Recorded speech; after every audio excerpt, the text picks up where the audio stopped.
Seja muito bem-vindo ao Semi-Agrocast. Eu me chamo Felipe Pastorello, estou aqui com meu parceiraço Nicolas Fim e hoje temos a ilustre presença dele.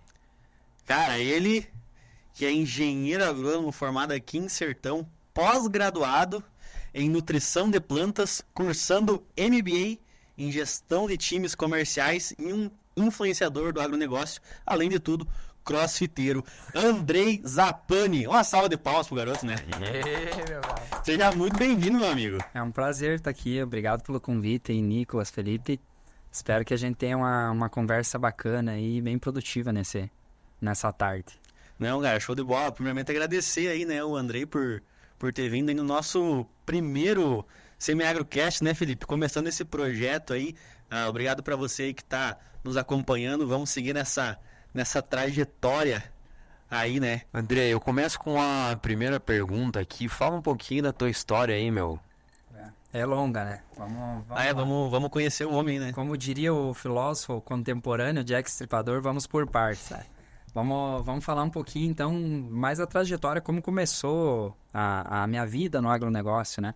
Eu tive algumas referências de alguns conhecidos lá na minha infância, com 12, 14 anos, que lidavam para fora, né? Tinham fazenda. E aí eu comecei a me inteirar mais desse assunto e comecei a gostar. A gente se forma e sai muito cru da escola, né? Meio sem saber o que tu vai fazer de faculdade, qual que é a tua profissão. E aí eu prestei vestibular, para vocês terem uma ideia, para 3 cursos totalmente distintos, né? Direito, Engenharia Mecânica e Agronomia. E aí eu tive êxito nos 3, né? Passei nos 3 vestibulares, mas aí optei por Agronomia, passei na Federal, era um curso que é aqui próximo de Passo Fundo, né? Onde eu tava morando. Uhum. Então aí eu optei por fazer Agronomia. Mas tua família não tinha nada a ver com o mundo agro, assim? Não. Inclusive essa foi um dos grandes desafios para mim, sabe? Porque normalmente, eu acho assim, a primeira pergunta, antes até mesmo do nome, os professores na faculdade pediam se tu era do interior. Se tu é do campo ou não. Então isso foi um desafio bastante grande, sabe? Tu fica com um bloqueio ali, pô. Se tu não é do agro, se tu não é filho do produtor, tu não vai dar certo. Ou tu não vai conseguir construir uma carreira no agro, sabe? Aí tinha um pouco esse limitante aí, mas graças a Deus a gente... Eu também não sou filho de produtor e não era. E eu sentia, eu não sei se contigo aconteceu também, Felipe. Sim, os meus avós eram produtores, porém meus pais foram pra cidade, né? Então, mesma situação, né? Cara, aí tu chega na faculdade e parece que os caras estão 5 anos na tua frente, né? Tu tá perdido ali, tu não sabe nem o que é um pé de soja direito. E eles já, tipo, estão plantando, colhendo, já fazem toda a operação e tu ainda não entende nada, né? Isso. Então fica um pouco dessa pressão, assim, pra tu saber mais, né? Exato. E existe daí um preconceito, né? Pô, tu não é de fora, tu não vai conseguir exercer a profissão. Mas é um preconceito mesmo, né? Nem todo dentista que se forma é filho de dentista. Exatamente. Ou médico, filho de médico. Eu vou fazer engenharia civil, meu pai tem que ser engenheiro. Ou pedreiro. Tem que ter construtora. Não é assim, né? Então a gente tem que tirar um pouco esse paradigma. Cara, perfeito. E conta um pouco da tua trajetória, assim, acadêmica, e depois até tu participava de projetos, como é que foi pra tu chegar onde tá hoje? Então, durante a faculdade, eu tive diversos altos e baixos, né? Por vezes, assim, pensava se eu tava no curso correto, se era aquilo mesmo que eu queria, né? Mas sempre busquei estar participando mais ativamente de projetos dentro da faculdade. Então, por exemplo, participei dentro do projeto de fruticultura, onde eu era voluntário lá no setor, então fazia alguns trabalhos junto com o professor. Depois eu migrei para o departamento de solos, né? Inclusive com o professor David lá, aprendi muito com ele. E foi lá onde eu comecei a botar mais a mão na massa ainda, na questão do agro, né? Desenvolvi um trabalho lá de compactação do solo, apresentei num congresso nacional, isso aí foi bacana para mim, sabe? Onde me abriu muitas portas e começou a me dar um rumo no agro, né? E aí durante a faculdade, cara, eu não era o melhor aluno, pelo contrário, eu era o mediano, sabe? Eu até brinco que foi depois da faculdade que eu peguei mais gosto ainda pelo agro, sabe? Porque durante a faculdade a gente é muito novo, né? Meio vadiozão também, né? Exato. Tu leva aquele... Os caminhos, às vezes, eles levam para outros lugares, né? Então... Mas assim, ó, aproveitando, Andrei, como que foi esse teu primeiro contato, visto que tu não veio do campo, né? Esse primeiro contato ao mercado de trabalho pós-formado. Então, aí foi bacana. Eu terminei a faculdade, aí só fazer um parênteses, eu passei 3 meses fora. Fui pra Irlanda pra estudar um pouco mais do inglês. Lá tu era bonito. Lá eu era bonito. Não, lá pelo contrário, pô. Lá até o... Cara, a gente brincava, até o mendigo lá, ele tem olho verde. Puta que pariu, velho. Aí tu viu o cara te pedindo dinheiro, mas, pô, é diferente do Brasil, né? E aí passei um tempo fora, quando eu voltei pra fazer o estágio final da agronomia, né? Aí eu submeti ali para alguns processos seletivos e acabei sendo aceito, né, no processo seletivo de uma empresa aqui do Rio Grande do Sul. Dá pra falar o nome? Pode falar. A Vacaro Agronegócios. Fica sediado lá em Erechim e eu aprendi muito lá, muito. E comecei a fazer o estágio lá, sabe? Foi bem difícil porque a gente não tinha essa vivência da prática, mas ao mesmo tempo eu fui posto à prova, né? Cara, tava na prática todos os dias, então comecei a aprender muito. E eu acho assim, sempre com muita disposição e curiosidade, né? Eu tentava buscar informação, aprender. E eu acho que foi isso que fez com que o pessoal olhasse com bons olhos para mim lá. E no término do estágio, né? Eu fui efetivado para trabalhar com eles lá. Então foi bem legal, sabe? Foi uma oportunidade bem bacana. E foi aquilo que de fato me colocou no agronegócio, né? Sim, e dentro de uma empresa grande a gente sempre aprende bastante, né? Tendo em vista que tem outros profissionais que já estão há mais tempo, tem essa experiência maior, né? E eu queria saber de ti, assim, tu começou a tua trajetória, saiu da faculdade, foi pro mercado de trabalho, aprendeu. Cara, tu sempre teve essa vontade de estar no mundo digital ou tu viu uma necessidade dentro do agronegócio? Porque o agronegócio, a comunicação, querendo ou não, ela ainda é meio falha, assim, né? Se tu for analisar outros setores. Então, tu viu esse gap, assim, ou foi meio... Às vezes você vê, né, na parte de comunicação, algo muito complexo, voltado à parte agronômica, né, e toda a sua área. Mas pequenos detalhes, perguntas um pouco mais simples, às vezes fazem essa falta, né, que a gente tem. E eu acho que isso tu explorou bastante, né? Então, cara, começou lá na faculdade ainda, sabe? Lá na faculdade eu comecei a estudar um pouquinho mais, começou aquela onda... na verdade, aquela faísca, assim, acendendo do marketing digital, em todas as áreas. E eu sempre fui um cara que eu gosto de ter repertório. Então, eu sempre estudo coisas desde, sei lá, astrologia, psicologia, filosofia, até o agro. Eu não fico retido, né, num ambiente só. Eu comecei a estudar marketing digital, vi, pô, é algo legal. E aí, naquela época, eu criei uma página. A página se chamava Agrobusiness School. Na faculdade ainda? Isso, na faculdade. E ali eu gerava conteúdos, não conteúdos técnicos. Conteúdos que eu via que faltava na faculdade. Por exemplo, inteligência emocional, comunicação, negócio, sabe? Habilidades. Hoje tem um nome para isso, soft skills.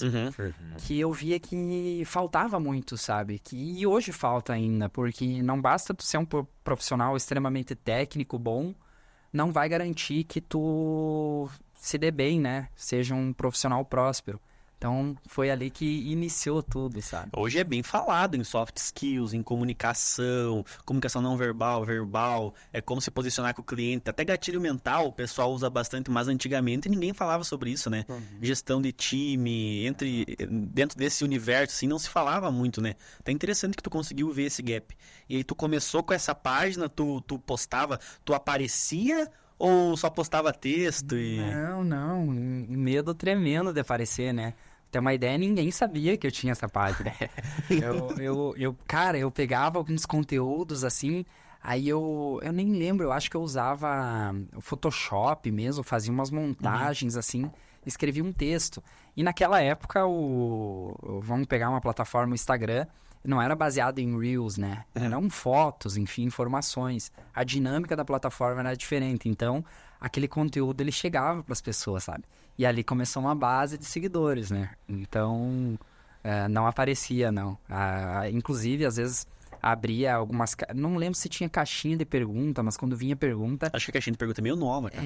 Mas eu lembro que tinha algo nesse sentido. Se alguém vinha me perguntar alguma coisa, eu postava nos stories. Só escrevia, sabe? Jamais aparecia.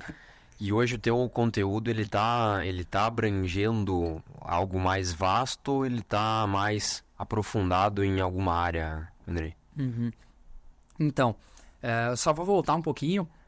Aí, durante aquele período, eu postei um conteúdo, aí eu parei um pouco, até que eu fiz a migração daquela página para um nome pessoal, pro Andrei. Massa. Então, eu tinha ali uma base de 2, 3 mil seguidores. Pô, mas era Aí, bastante, né? Era bastante até. E aí, pô, não é mais a Agribusiness School. Agora é o Andrei Zappani, né? Inicialmente até o nome não era Agro Zappani, era Andrei Zappani Engenheiro Agrônomo. Era bem extenso, né? Acabei mudando. E aí, naquele momento que eu migrei, eu postava... Aí eu já aparecia às vezes e eu postava muito conteúdo para os meus clientes. Como eu trabalhava em revenda, atendia consumidor final, eu postava conteúdo para eles, sabe? Ia fazer uma avaliação na área do fulaninho lá. Eu postava lado a lado, muitas vezes não botava nome de produto para dar um gatilho no cara ali, sempre vinha me perguntar, né? Aí naquele momento eu adicionava todos os produtores da região, assim, para eles começarem a acompanhar meu conteúdo. E aí comecei a gravar vídeo e era bem... E aí os conteúdos eram diversos, né? Manejo de plantas daninhas, pragas, enfim, todo o ecossistema do agro. Hoje está muito mais voltado à nutrição e fisiologia de plantas, que é a área que eu tô atuando com mais força, né? E aí eu tô pivotando também um pouquinho mais para falar um pouco de mercado de trabalho, de desenvolvimento profissional, que eu vejo que é algo que vem bastante demanda para mim, sabe? Eu acho que vou conseguir ajudar as pessoas se eu falar um pouco mais. Tu acha que tem um gargalo maior aí, que falta mais, não falta mais profissional, mas talvez que tu consiga atingir um público até maior nesse segmento. Isso, exatamente. Se a gente vai pegar a fisiologia e nutrição de plantas, é uma parcela pequena do pessoal do agro que vai se interessar por aquilo. Aí tu pega outro, plantas daninhas é outra parcela. Claro. Agora, o desenvolvimento profissional, se destacar no agro, eu vejo que é uma dor bastante forte. Tem muito profissional hoje no mercado e para tu se destacar não é tão difícil, mas precisa de alguns caminhos aí, então eu tô buscando mais essa... Tu falou que não é tão difícil se destacar assim no agro, né? Mas então, cara, dá uma dica aí, né? Como é que então um profissional pode se destacar se não é tão difícil assim, né? Como que um profissional hoje que sai da faculdade formado, ele pode se destacar no agronegócio no geral, né? E no meio que ele convive. Se eu tiver uma... Eu vejo assim, ó, o mercado hoje, ele tem muitos profissionais. Se a gente for pegar aqui na região, olha quantas faculdades de agronomia estão formando aí todos os anos, né? Semestres. A cada semestre tá vindo uma leva nova de profissional. O que eu vejo? Esse profissional, muitas vezes, ele vem capacitado tecnicamente, mas o que falta são habilidades que o mercado de trabalho exige. Cara, uma das principais, relações humanas. O negócio não é plantas, não é solos, o negócio é pessoas. Importantíssimo. Então, desde o momento que tu vai ter uma tratativa com algum cliente, não é como o teu produto vai agir. É como tu vai se posicionar em relação ao cliente, ao problema, né? E isso também no ambiente profissional. Tu tem que saber lidar com pessoas, há muito conflito internamente nas empresas. Então, acho que se for dar uma dica de ouro, assim, é pessoas. Focar no relacionamento entre pessoas, né? Eu também acho muito válido, né? É muito válido, né? Eu acho que hoje, depois de uma visão, toda essa explosão do mundo digital, né? A gente está buscando voltar com olhos melhores, digamos assim, para essa área, né? A relação pessoal com os profissionais que estão nesse meio, né?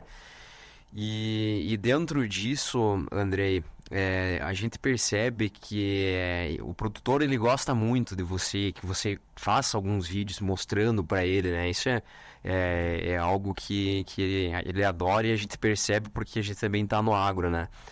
E para aquele profissional, para aquele recém-formado ou até aquele aluno que está no curso, né? Ele quer começar a entrar nesse mundo digital. Qual que é o principal desafio que ele precisa, que ele tem hoje, né? E algumas dicas que tu daria para ele dentro dessa área? Show. Só vou fazer um parênteses, que agora eu lembrei, eu ouvi, foi num podcast, eu acho até do Flávio Augusto. Eles estavam falando que a principal inovação para os próximos anos vai ser o contato humano. Então não é nada, não é inteligência artificial, não é o contato humano, né? E por isso que o nosso negócio ele é baseado Sobre pessoas. Perfeito. sobre pessoas. Então, eu acho que uma dica assim para o pessoal que quer começar nesse mundo digital, o que eu vejo muito também às vezes é um preconceito de achar, não, eu vou ter que gravar vídeo, eu vou ter que ser um blogueiro, ou vou ter que ser um influenciador famoso. Não. Não é sobre isso, o digital não é sobre isso. Existem algumas plataformas no qual o profissional ele vai poder interagir ali com o público dele. Instagram, LinkedIn, TikTok vindo muito forte, né? Plataformas mais novas. E o que eu vejo? Muitas vezes o digital ele é o teu cartão de visitas, né?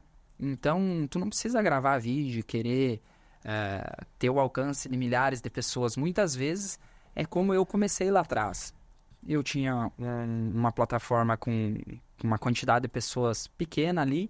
Eu adicionei todo mundo que estava ao meu redor, né? Clientes. E aí eu gerava conteúdo para aqueles clientes.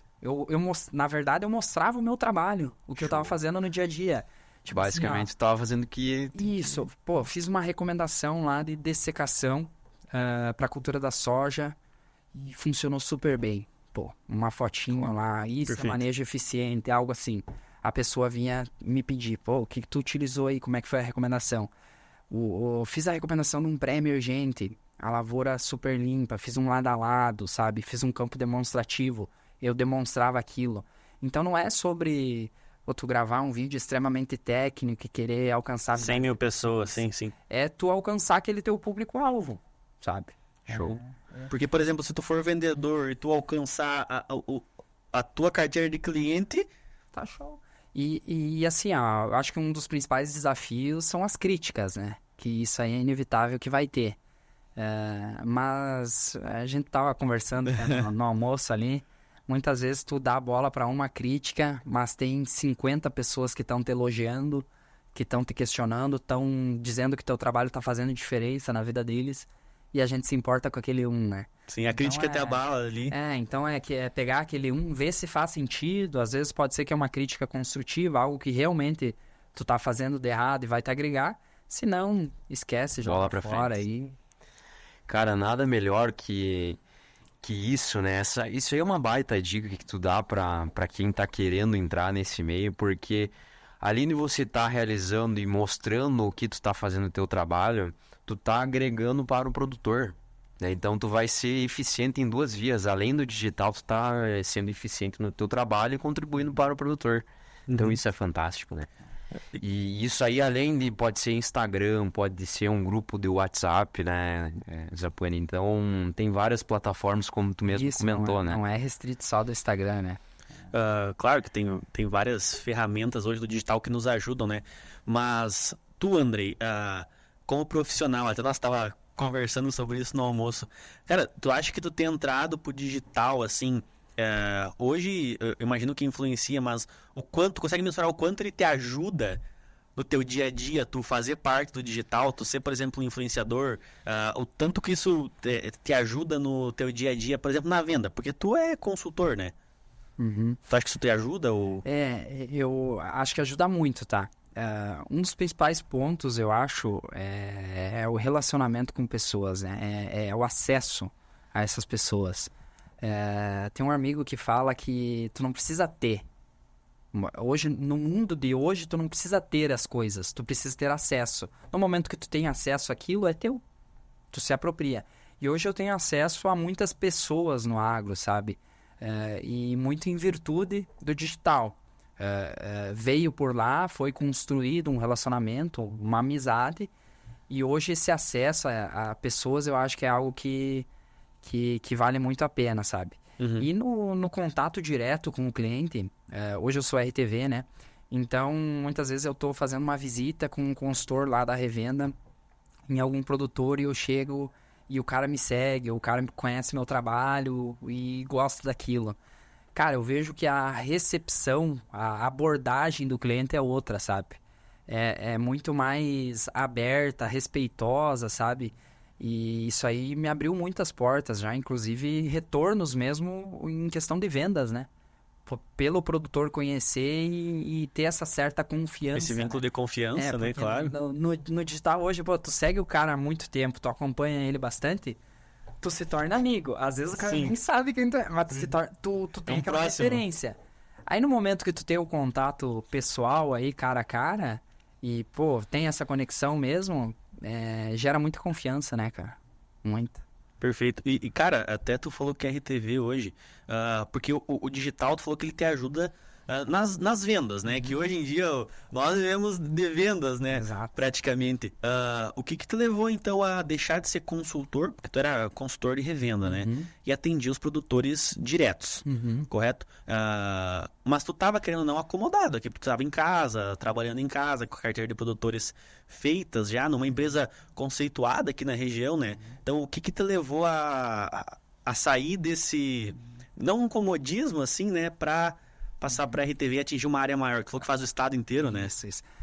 Primeiro ponto, tu falou de vendas ali, somos vendedores. Eu tenho uma teoria na minha cabeça que só existe uma profissão no mundo, que é a profissão de vendedor. Todo mundo é vendedor. Desde o pesquisador lá, que está fazendo palestras, fazendo protocolo, ele é vendedor. Ele está vendendo o serviço dele, está vendendo a informação. Todo mundo vende. E hoje eu vejo que às vezes há um demérito, a pessoa fala, mas ele é vendedor. Não, eu tenho orgulho, eu bato no peito e, pô, eu sou vendedor. Eu vendo. E que bom, né? Isso traz sustento pra mim e pra minha família. Cheguei a me perder na pergunta aí. Por que deixou de ser consultor para ser RTV, meu? O que acontece? Eu sempre fui uma pessoa que... Cara, a zona de conforto pra mim não funciona, sabe? Não funciona. É algo que... quer me deixar em depressão, é comodismo. Sim. Sabe? E aí eu tava numa etapa da minha vida ali que... Eu entrei na empresa, eu comecei a construir uma carteira, comecei a construir um faturamento e foi muito legal. Foi uma fase ali de muito progresso, sabe? Mas eu comecei a ver que eu estava estagnado naquilo, sabe?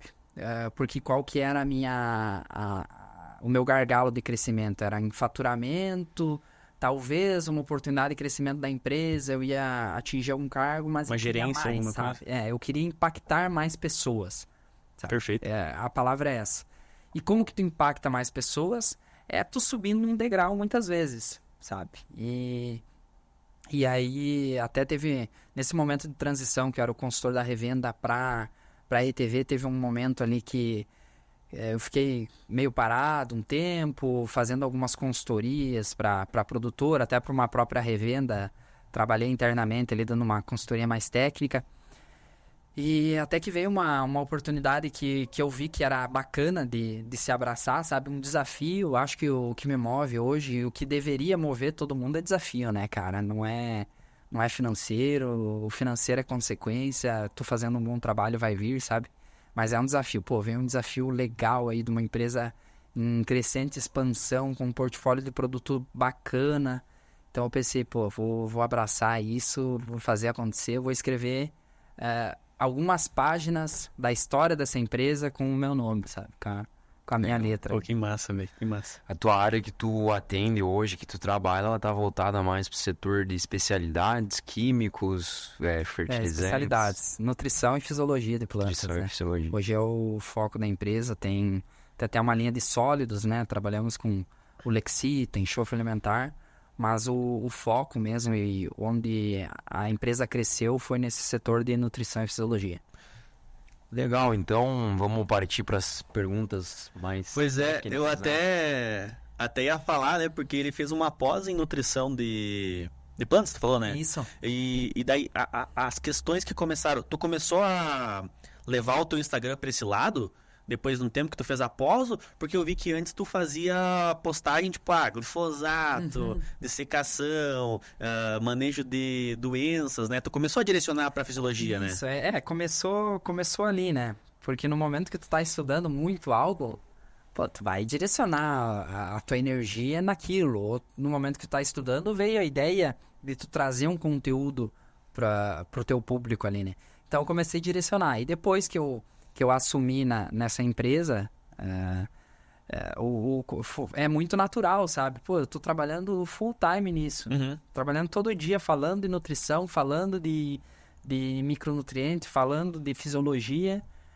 Acaba que teu conteúdo vai seguindo naquela linha, né? Hoje eu recebo algumas perguntas, por exemplo, controle de plantas daninhas. Pô, André, é uma estratégia aí para controle de pé de galinha e tal. Eu já tô meio fora, cara. Sim, o cara sai do mercado, né? Então, eu já Ficar 2 anos fora, tu já... eu já me sinto, meio deslocado. O que é mesmo que tem que usar, que dose. Então, é aquela onda, né? Eu acho que a agricultura ela é muito expansiva, né? Tem muita coisa. É difícil tu ser um profissional generalista e que sabe de tudo. É difícil. Sabe? E aí eu busquei um pouquinho mais se aprofundar, focar, né? Eu acho que hoje a agricultura ela se encaminha, né? Por exemplo, e já existe isso há muito tempo, profissionais especializados em determinadas áreas, né? Exato.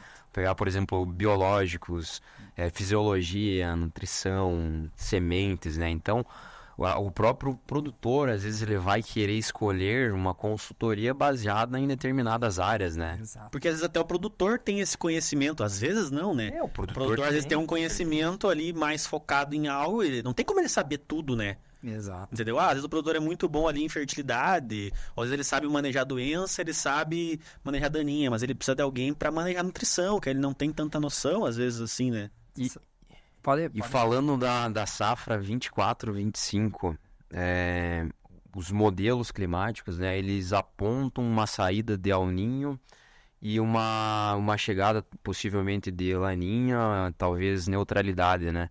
O que o produtor ele precisa se atentar perante essa previsão climática aí, Zapani? Bom, já estamos calejados, né? Faz alguns anos que a condição climática aqui no sul tá desse tipo. E eu acho assim, existem algumas estratégias que o produtor já deveria ter tomado bem antes, né? Com antecedência. Por exemplo, correção de solo, construção de perfil, né? Que são estratégias que vão nos garantir lá na frente que as plantas, né? O cultivo ali, seja milho, soja, aguente mais esses períodos de veranico. Então essa eu acho que é uma das principais estratégias.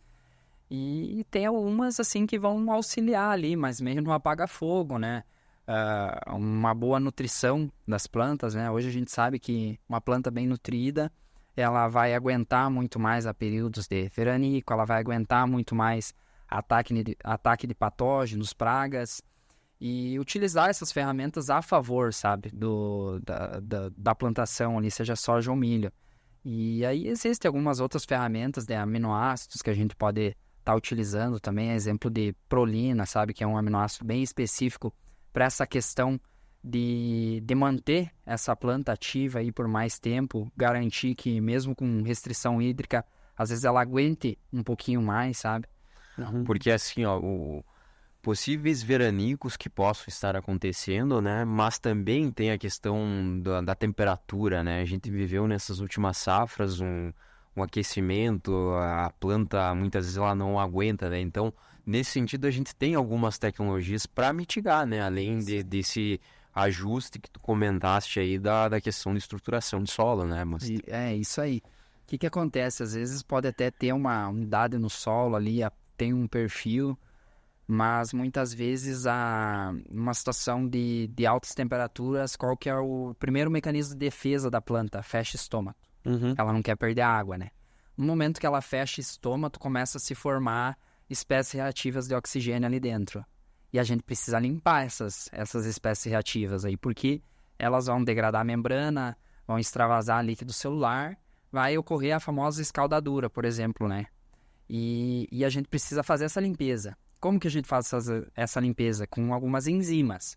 Essas enzimas, muitas vezes, elas são ativadas, né, por micronutrientes. Então tá aí a importância, né? Por exemplo, micronutrientes catiônicos, metálicos, cobre, zinco, manganês, ferro, o próprio níquel, né? O selênio, que hoje vem se falando um pouco mais, são micronutrientes que ativam essas enzimas do sistema antioxidante da planta.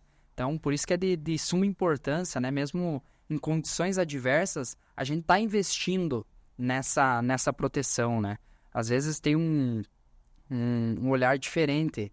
Pô, não, se o ano tá ocorrendo bem, eu vou investir. Não, mas muitas vezes é o contrário, cara. Se o ano tá difícil, aí que eu tenho que garantir que a gente produza um pouquinho mais. Aí que eu tenho que garantir...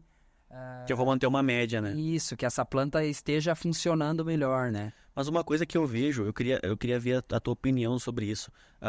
Às vezes o produtor, no geral, ele enxerga a nutrição, daí falando um pouquinho de nutrição foliar, como um apaga-fogo, né? E daí às vezes ela não dá aquele resultado esperado, e daí ele coloca a culpa, às vezes, na nutrição foliar que não funcionou, né? Mas o que tu acha disso? Tu acha que entra talvez aquela lei do mínimo? Talvez eu teria que ter o mínimo no meu solo primeiro, e aí a nutrição foliar entrar como uma complementação, principalmente nesses anos difíceis? Como é que tu enxerga isso?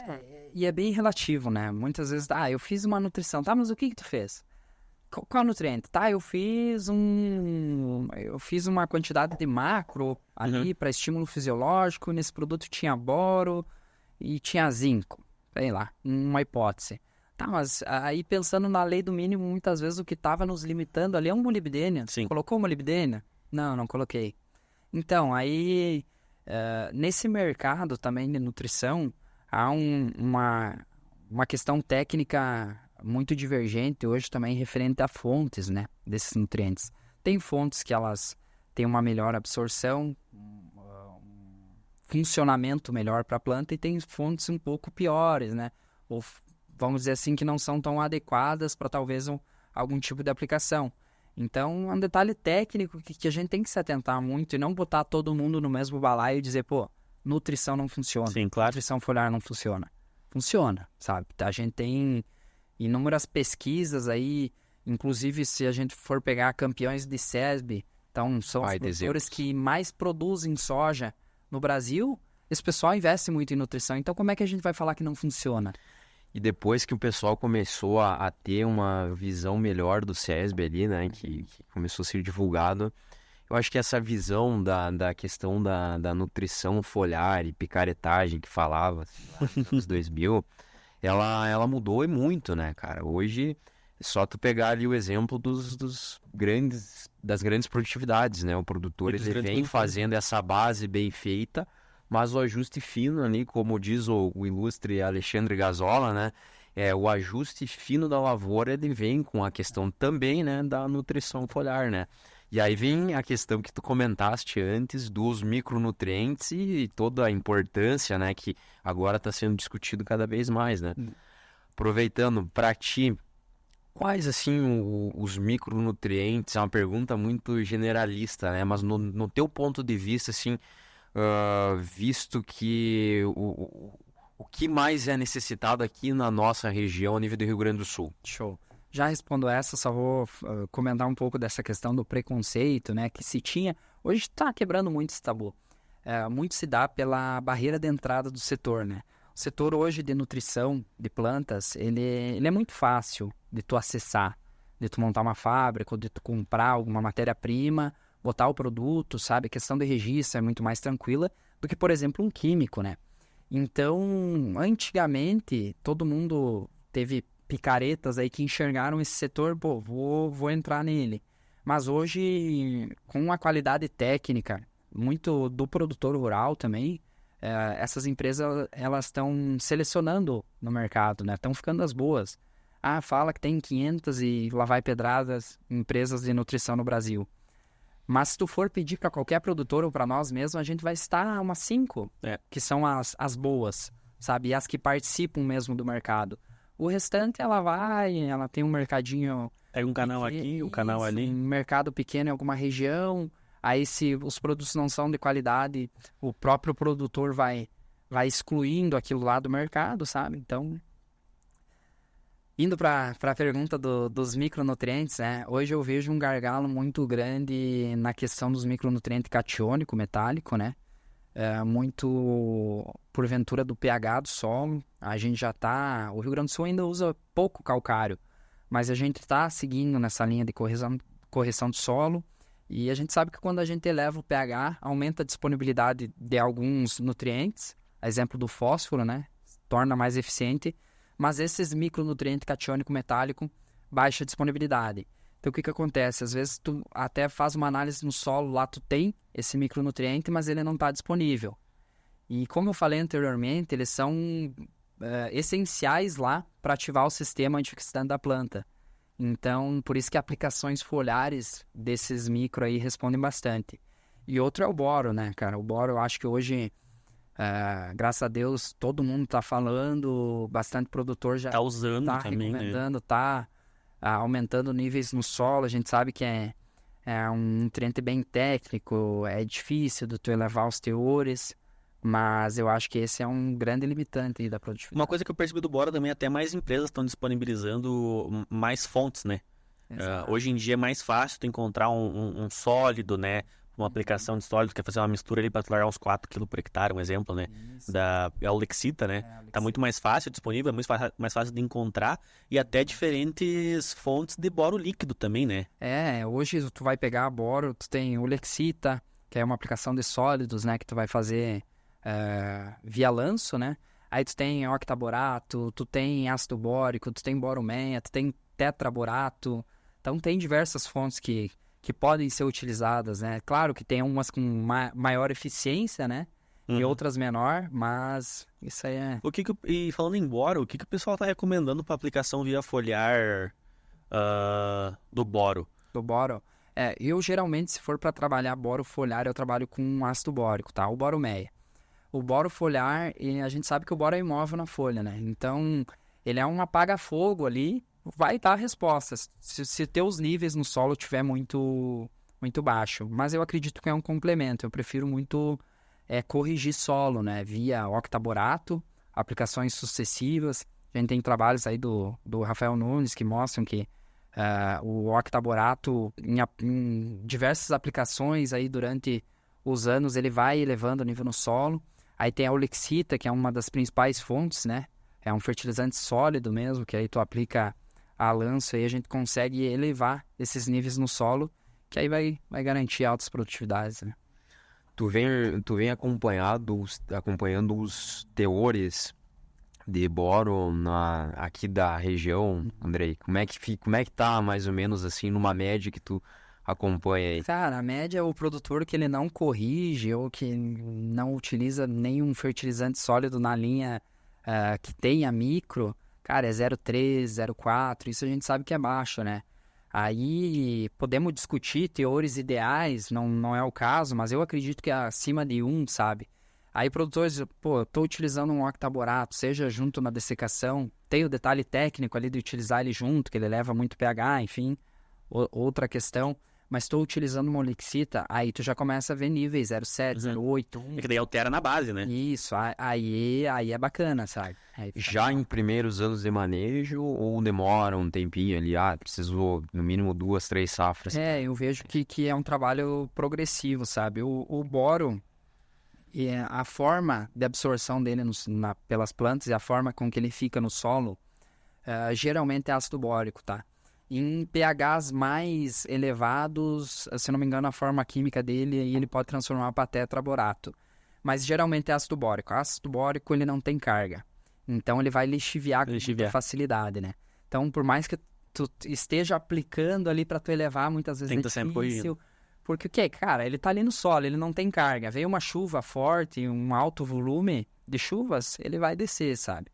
Então tem essa dificuldade, mas eu vejo que os produtores que estão utilizando vêm aumentando os níveis aí gradativamente. As empresas elas estão buscando algumas alternativas visto isso, né? Visto essa questão de ser uma carga neutra e ter essa perca.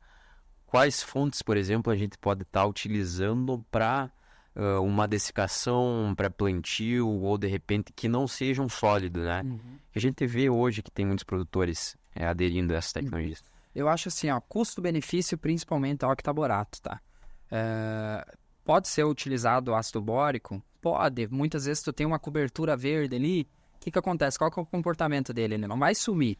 Ele vai ser absorvido, ele vai estar ali na planta, depois ele vai estar no solo, mas as quantidades desse boro geralmente são pequenas, né? No ácido bórico, são produtos de baixa concentração. O octaborato, tu consegue um pouquinho mais de concentração e também o custo dele é mais barato, né? Então, acho que é uma ferramenta um pouquinho melhor para tu utilizar. Tem o detalhe de que se utilizar junto com herbicidas, ele eleva o pH. A maioria dos herbicidas funcionam melhor em pHs mais ácidos, né? Abaixo de 5, por exemplo.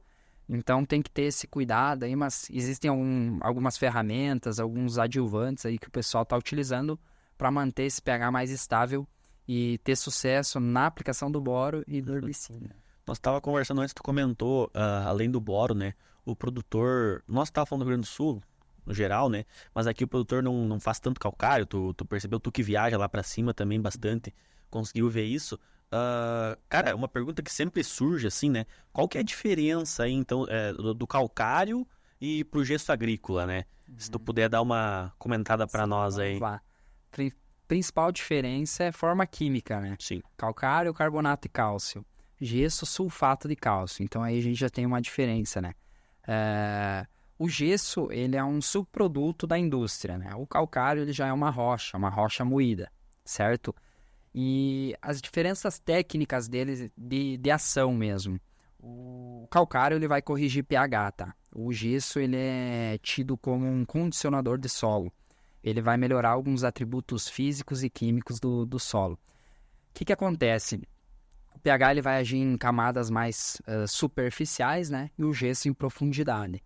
O gesso, quando a gente aplica ele no solo, ele é sulfato de cálcio, ele vai se dissociar ali e vai ter que se juntar com outro cátion do solo para descer em profundidade e neutralizar alumínio lá. Quais cátions a gente tem? Cálcio, magnésio, potássio. O importante é a gente ter altas concentrações de cálcio na camada superficial, porque daí se a gente tem mais cálcio ao redor desse sulfato, ele vai se ligar ao cálcio e é o cálcio que a gente quer que desça lá embaixo. Não é tanto o magnésio, não é tanto o potássio, né? Claro que vai acontecer de descer. Então, esse é um aspecto técnico aí que a gente deve ter cuidado nessas aplicações de gesso, principalmente é ter essa camada de 0 a 20 corrigida aí com níveis bons de cálcio, para aí sim a gente começar a pensar em perfil que daí é de 20 a 40, né? Acho que 1970, Aí veio longe. alguma coisa. Cara, é bom, né? Aqui na região de Passo Fundo, tinha um projeto muito legal aí que se chamava Metas. Não sei se você ouviu falar. Faço ideia. Acho que o dele era da Signa, certo? Ele era formado por várias empresas, né? Dentre elas a Embrapa, Semeato, que fomentava a questão do plantio direto, né? E uma das premissas também voltava-se à questão do calcário, né? Na região. Porque a gente comentou antes, né, o que o produtor ele precisa se atentar, né? Então aí a gente vem com essa questão da base bem feita, e aí entra forte também a questão dos biológicos que estão a toda tona hoje, né? Mas você vai ter um sistema funcionando melhor quando você tem um conjunto de manejos ali, né? Exato. E aí, aproveitando, o pessoal ele comenta muito sobre arquitetar a planta, né? Comenta um pouco sobre O que é? o que é isso. Só fazer um comentário um pouco polêmico até que essa questão do calcário e Rio Grande do Sul, cara. Rio Grande do Sul a gente usa pouquíssimo calcário quando comparado a outras regiões, principalmente Paraná, por exemplo, que é uma região produtiva muito, muito boa e muito próspera. E exemplo também, né? Só que a gente tem que entender um pouco o porquê disso. Cara, muito se dá na nossa pesquisa aqui, sabe? No Sul, as próprias universidades. Tu vai em universidade, por exemplo, eu aprendi, nada contra, a metodologia deles foi o que eles estudaram, né, os professores, mas eu acho que tem que ter essa atualização. Não se falava em gesso, não se fala em gesso no Rio Grande do Sul, sabe? Não se fala, não tem uma recomendação correta para o Rio Grande do Sul. Hoje a gente pode utilizar recomendações baseadas no nível de argila ou a própria recomendação do professor Caires, do Paraná, mas cadê a pesquisa aqui? falando para aplicar gesso, sabe? Não se fala. O nosso manual é o quê? 2016, acho? É, né? O último, 2016?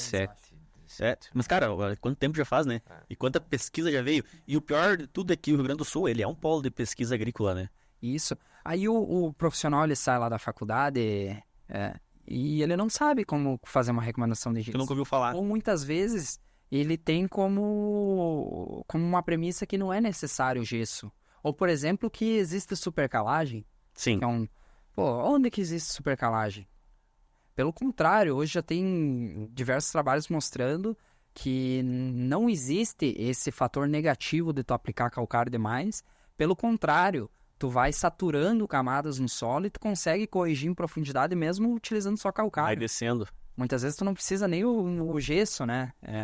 Então, eu tenho relatos de produtores, inclusive semana passada eu fui visitar um, ele falou, cara, nunca utilizei gesso e eu tô com até 40 centímetros corrigido meu solo, só calcário, e calcário todo ano, doses altíssimas. O que acontece? Tu vai saturando, né? Saturou aqui, elevou o pH, saturou cálcio, vai descer. E assim vai, né? Mas a pergunta, né, repete pra mim, que eu me perco. Viu, antes de fazer a pergunta, dá teu copo aí, vou calibrar o copo do homem aqui, né? Em relação à questão da arquitetura de plantas, né? O pessoal vem comentando bastante sobre isso. Cara, e é outro assunto bacana de ser discutido, né? Hoje se fala muito, tá muito em foco a arquitetura de plantas. É um produto aqui para arquitetura de plantas, não é correção do solo, é genética, é população, é espaçamento, e nenhum desses fatores aqui ele faz milagre sozinho, sabe? É um conjunto de manejo. Então o que tu precisa? A base bem feita, solo corrigido, primeiramente. Aí tu vai precisar de uma genética que expresse uma arquitetura de plantas, né? Que expresse o engalhamento. Não adianta eu botar lá uma cultivar, por exemplo, uma ativa, a gente sabe que ela não vai ter esse poder genético. Ponto. Definido isso, aí vamos para espaçamento e população de plantas, né? Para que também tenha o potencial genético dentro ali da semente, ela vai ter o ambiente físico favorecendo isso, e aí a gente entra com um ajuste fino de produto, né? Algum bioestimulante, algum produto específico para estimular o engalhamento da planta. E hoje a gente vê muita coisa, sabe? O assunto está em foco aí. Esses dias eu vi no grupo o pessoal falando, um produtor pediu lá, pessoal, o que eu uso aqui para arquitetar minha planta, estimular engalhamento. Aí o pessoal tá recomendando até fungicida agora, cara. Você sabe que triazóis tem um efeito ali que vai auxiliar nisso, cara, mas não é um produto específico para isso, sabe? Então a parte técnica ela se perde muito, né? Não tem que utilizar ferramentas que são específicas para aquele fim, né? Então, basicamente é essa série de manejos para buscar essa estrutura de plantas que nada mais é tu otimizar o teu índice de colheita. Então, tu tem uma massa seca da planta ali e tu quer mais grãos dentro daquela massa seca. Dentro do que tu já tem de potencial produtivo. Isso aí, isso. Tu deve trabalhar com isso, com certeza, né? Tu falou que trabalha com especialidades e estruturação de plantas. Então, tu trabalha com o famoso aminoácido, né? Isso. Até nós estávamos conversando ali de meio-dia um pouco, mas, cara, como é que tu enxerga hoje o mercado de aminoácidos? Porque, cara, o que a gente mais vê sobre aminoácido aí é piadinha, né? Fala, não, bota 4 litrinhos de aminoácido aí e o pau tora, né? Como é que tu enxerga esse mercado hoje e como é que ele entra nessa questão da estruturação de plantas? O que eu vejo tem muita piada, né? Até o próprio produtor, mas ele mesmo, ele faz piada, ele utiliza e ele sabe que funciona, né? Cara, os aminoácidos basicamente são estruturas ali, né? De nitrogênio, basicamente. O aminoácido, cada aminoácido vai ter uma função dentro da planta e um conjunto de aminoácidos forma uma proteína e uma proteína vai formar lá a questão de expressão genética da planta. Então, está inteiramente ligada aí ao ciclo de desenvolvimento. O que acontece? Existem aminoácidos mais específicos para uma condição da planta resistir melhor a um estresse. Tem aminoácidos que, por exemplo, ácido glutâmico. Ácido glutâmico, se tu aplicar ele numa condição que a planta não está estressada, está chovendo bem, ela vai estiolar, ela vai vegetar, ela vai crescer mais. Se tu aplicar esse aminoácido juntamente com micronutrientes, então não é um benefício legal nesse momento. Mas agora experimenta aplicar ácido glutâmico depois de uma fito. O que acontece muito? Hoje se utiliza muito Protox, né? O pré-emergente ali, HIT, Flumizin, fica resíduo no tanque. Nas aplicações lá em V4 na soja, aquele sapeco. Cara, aplica um ácido glutâmico lá, tu vai ver o resultado, o potencial que tem, né, cara? Então, eu acho assim, são ferramentas muito boas, só que não dá para pegar todos os aminoácidos e botar Numa caixinha ali. numa caixinha, num balde e dizer que aquilo serve para tudo. Hoje já se começou trabalhos refinando um pouco mais, né? Pô, esse aminoácido específico para essa coisa, esse outro vai para essa finalidade, e as empresas já estão buscando esse ajuste fino também no setor aí de aminoácidos. Falando aqui na questão de aplicação de glifosato, por exemplo, na soja, né? Se nós tivermos um nível bom de manganês na análise, e a gente percebe que tem muito produtor que faz essa aplicação de manganês junto com o glifosato. O que você optaria, por exemplo, nessa situação? Um aminoácido ou um manganês ali, ou os dois nessa aplicação junto ao glifosato? Bom, o primeiro ponto é o seguinte, vamos falar qual que é o estresse que o glifosato causa, né? Antigamente se falava muito que era a deficiência de manganês, ele vai liberar exudato, esse exudato vai transformar o manganês que está no solo, vai ficar indisponível, a planta sofre deficiência. Mas hoje se fala que o efeito do yellow flash, isso está comprovado, é em decorrência da formação da AMPA. A AMPA é uma substância que é resultado da quebra do glifosato dentro da planta. E essa AMPA, ela vai degradar a clorofila. Então, o que a gente precisa? A gente precisa ativar o sistema antioxidante da planta. Como que a gente ativa? Com aqueles micronutrientes catiônicos que eu falei antes. Cobre, zinco, ferro, manganês, inclusive. Então, esses são os principais aí para limpar. Só que a gente sabe que tem aminoácidos que funcionam muito bem nisso também. Então, cara, uma associação seria o mundo ideal, sabe? O mundo ideal. Eu, geralmente, recomendo a aplicação de micronutrientes, sabe? E aí tem a questão também de fontes, né? Hoje se fala muito em fontes. Eu prefiro trabalhar com fontes quelato e DTA. São mais seguras em relação à compatibilidade da cauda, seja química ou física, sabe?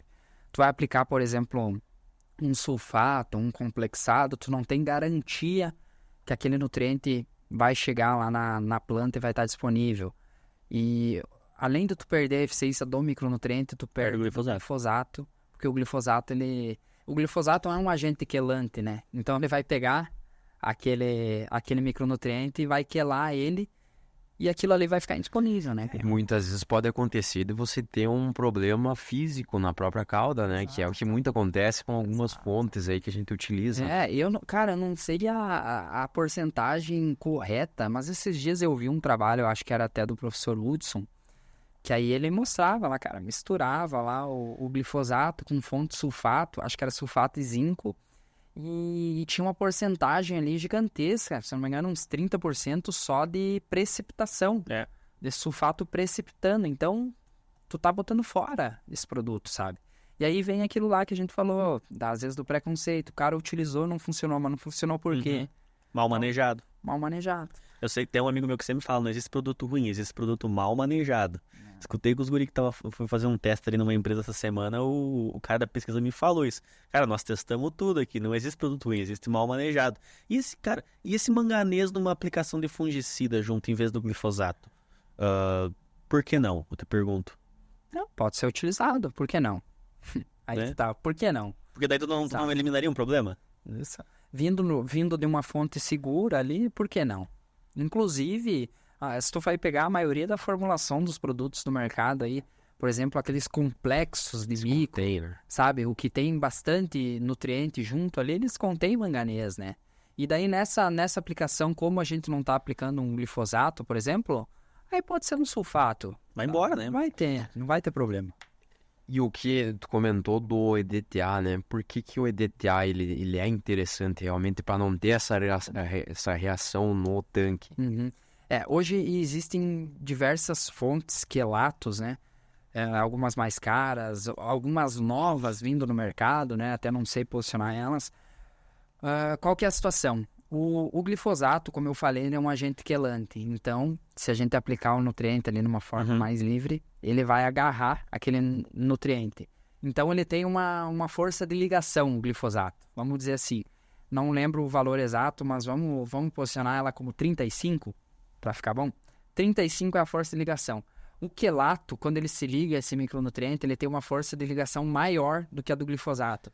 Então, o glifosato vai vir e não vai conseguir agarrar aquele nutriente, porque ele está extremamente ligado ali dentro daquele agente quelante que é o EDTA, sabe?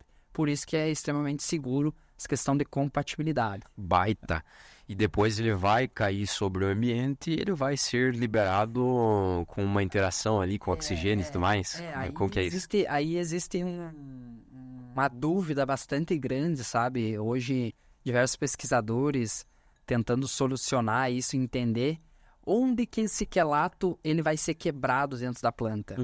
Porque se sabe que na folha não é. Aí se faz uma análise de pecíolo, tu vê que aquele micronutriente com o quelato passou, mas aonde que é quebrado, sabe? Então a pesquisa ela tá agindo muito forte nisso para entender onde que acontece essa reação dentro da planta. E a gente, claro, tem que pesquisar e estudar cada vez mais, né? Para poder chegar num consenso comum também, né? Uma dúvida que sempre surge, assim, aproveitar que tu tá aqui, deve aparecer para ti várias vezes, né? O nosso solo, ele contém cobre, né? Aqui no Rio Grande do Sul, que ele é um micronutriente, né? Mas por que então fazer uma aplicação foliar, né, de cobre? Nós estamos falando nesse assunto, me veio aqui na cabeça. Por que fazer uma aplicação foliar de cobre se eu tenho no solo disponível? Isso deve aparecer para ti também, bem perguntando. Sim. Cara, é bastante interessante isso. Tu vai pegar as análises, solos do sul do Brasil, né? Paraná, Santa Catarina, Rio Grande do Sul, contém elevados níveis de cobre muitas vezes. Vai pegar cerrado, aí não é 100% a realidade. O que acontece? Esse micronutriente, ele tem uma faixa de disponibilidade em relação ao pH. Então, pHs mais altos, ele diminui a disponibilidade. Aí está um ponto. E outro ponto é a complexação desse cobre na matéria orgânica. Nossos solos aqui até têm teores bons de matéria orgânica, então esse cobre muitas vezes ele não está disponível. E por isso que a aplicação dele via foliar dá tanto resultado, né? Cara, é um micronutriente extremamente barato a aplicação, sabe? É coisa de 5, 10 reais a aplicação. E que dá muito resultado, sabe? Aí tu vai pegar também e fazer uma análise de folha. Cara, eu tenho parceiros aí, inclusive um abraço para eles, né? Os parceiros da Sniper lá. Eles fizeram mais de 80 análises de folha. Caramba! E cara, 96% deu deficiência de cobre. Uma porque também as cultivares estão exigindo mais, né, cara? Então, tá aí a importância. Cultivar mais produtivo é demandar mais nutrientes. Exatamente. Eu vejo o pessoal usando bastante fosfito, né? De cobre, porque daí além de colocar o micronutriente, ele dá uma proteção. Eu não sei se tu tem alguma... O fosfito ele teria um caráter mais para indução de resistência. Para indução de resistência. Não seria para nutrir. Perfeito. Não teria um caráter nutricional. O fosfito, a questão de carga dele também, ele tem uma absorção muito rápida e ele é muito mais trabalhado nessa questão de indução de resistência da planta. Então ele vai induzir lá a produção de flavonoides, de ácido salicílico, por exemplo, que é um hormônio responsável pela questão de resistência da planta. Aproveitando, existem hoje produtos fantásticos aí dentro dessa linha, né? Com próprio cobres diferenciados, com fitoquímicos, entre outras tecnologias que tem. E entram nessa questão de auxiliar um fungicida, auxiliar o manejo aí de doenças em geral, né? Exatamente. Cara, eu trabalhei bastante já com fosfito, sabe? Vi resultados excelentes a campo. São produtos geralmente baratos também de se trabalhar. Barata, né? Mas é aquela, né? Tem que ser bem posicionado. Não dá para posicionar errado. Eu vejo que com essa onda aí também, muita gente só larga esses produtos no campo e não sabe posicionar direito, né? Então tem que ter esse posicionamento correto. tem que ter uma compatibilidade de mistura, esses cuidados básicos aí para que dê resultado lá no campo, né? O que eu vejo que substituiu bastante o fosfito foi o ácido salicílico também, né? O Exatamente. pessoal tá estudando mais, né? E ele funciona tanto para a planta quanto para nós, né? Porque ele tem até aspirina, acho que tem ácido salicílico também. Isso. Cara, o ácido salicílico, assim como outros hormônios, eles são pouco estudados, né? Hoje se fala muito de auxina, citocinina, ácido ABA, né? Etileno, e só que a gente tem inúmeros hormônios que são produzidos ali na planta. Um deles, o ácido salicílico. E as empresas estão focando muito nisso porque tem resultados muito bons em cima desse hormônio vegetal, né? A gente pode vir um dia aí, quando o Andrei voltar aqui, falar só sobre indução de resistência também, que tem assunto aí por um tempão, né? Maravilha, Zapani. Do que tu prefere que te chamem, de Zapani ou Andrei? Pô, a galera me chama de Zapani. Zapani? Eu até gosto, sabe? Não... Andrei, às vezes, parece meio... A pessoa tá brava comigo, Andrei. Mas daí a mãe do cara chama, né? Eu acho que é essa lembrança que a gente tem de falar, Andrei! Pô, daí alguém tá bravo. Fica no subconsciente, né? E a galera do agro sempre me chama de Zapani, até porque no Instagram eu li Agro Zapani, então tem essa referência. E muita gente nem sabe que meu nome é Andrei, pra ter verdade, cara, verdade. Já cheguei em conversa assim, então, teu nome é Andrei, não sabia, cara. Meu, que massa. Cara, assim, ó, eu queria te agradecer de novo, cara. É pena que nós não temos mais tempo, mas aqui assunto tem pra 2, 3 horas aí sentado conversando, né? Mas senão o podcast vai ficar muito longo, o pessoal vai parar de escutar nós, né? Agradecer o homem aí, né, Felipe, por ter vindo, nos prestigiado, cara, no nosso primeiro episódio. Uma honra ter aqui, ter feito um amigo também, né, cara? Com certeza, a honra é minha, né, cara? O privilégio de ser o primeiro aí, espero que tenham mais. Com certeza não vai faltar assunto aí, a gente vai poder trocar umas ideias bacanas e evoluir junto no agro, né? Tamo junto. Mas se o pessoal não gostar do podcast, nós não chamamos mais ele, né? Vamos chamar só se o pessoal aprovar. Naturalmente, né? Maravilha, Zapani. Cara, fantástico esse bate-papo aí. Com certeza, acho que vai ter outros aí pra nós abordar muito mais que a gente já veio falando. Desejo pra ti muito sucesso aí e com certeza vai ter, né? E tamo junto. No que precisar, tamo aí. Obrigado aí. Se quiser deixar uma mensagem pro pessoal do agro aí, fica à vontade antes de nós finalizar aqui o podcast. Cara, dá pra deixar uma mensagem principalmente pra profissional, né, cara? Que hoje a grande parte do meu público são profissionais do agro. E aí volta naquela questão que a gente falou. Às vezes o pessoal pergunta, o que eu faço pra me destacar? Cara, energia. Energia é o principal, sabe? Hoje falta energia, movimento, ação, sabe? Então, é isso aí. Me segue lá no Instagram que sempre tem... TBC, tirar a bunda da cadeira, rapaz. É isso aí. E sempre tem bastante dica lá. Falta o pessoal agir. Fica tranquilo, vai aparecer o teu Instagram aí embaixo alguma hora durante o vídeo aí. Aqui, pro pessoal seguir. Faz assim agora. Aqui, ó. O Instagram dele vai aparecer aí embaixo, galera. Depois meu amigo Felipe lá, o outro Felipe vai nos ajudar aí. Mas, pessoal, esse foi então o primeiro Semi-Agrocast. Muito obrigado por nos escutar até aqui e até a próxima.